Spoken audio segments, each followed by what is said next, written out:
Hello, I'm Jenn Doan, sex and confidence coach, and welcome to the Biird YouTube channel. Have you heard about the orgasm gap? And surprisingly, it's not when you have sex in a change room at the Gap. The orgasm gap, or orgasm inequality, references the disparity of orgasms between couples of different genders and sexual orientations. And while you don't need to orgasm to enjoy sex, this gap is significant enough that it bears discussing.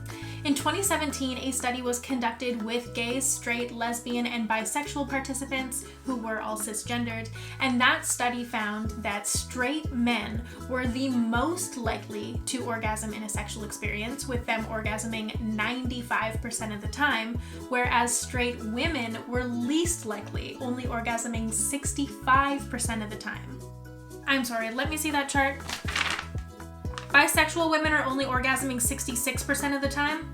Okay, we need to stop having sex with straight men because there's a pretty glaring common denominator here.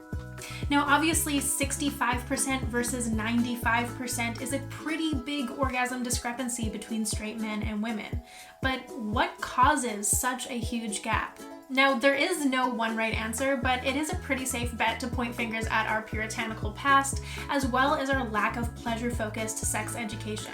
The majority of women need clitoral stimulation to reach orgasm, but there is this idea that penis in vagina penetration is all you need to have sex. There's also the idea that once a man has ejaculated, that sex has been completed, whereas a woman might need a little bit more time and attention to actually achieve orgasm.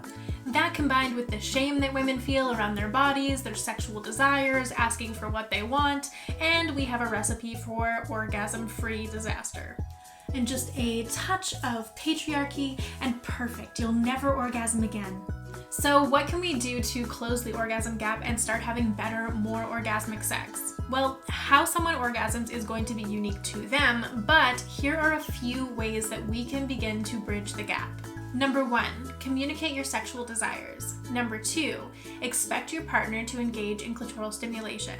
Number 3, extend the amount of foreplay before penetration. And number 4, remove the idea that there is a right way to have sex from your mind. The more that you explore what works for you and communicate that to your partner, and the more that your partner listens to that feedback, the closer we'll get to closing the orgasm gap. Thank you so much for watching. If you enjoyed this video, be sure to like, subscribe, and follow us on Instagram for more sex and pleasure content, and I will see you in the next video. Bye, birdies.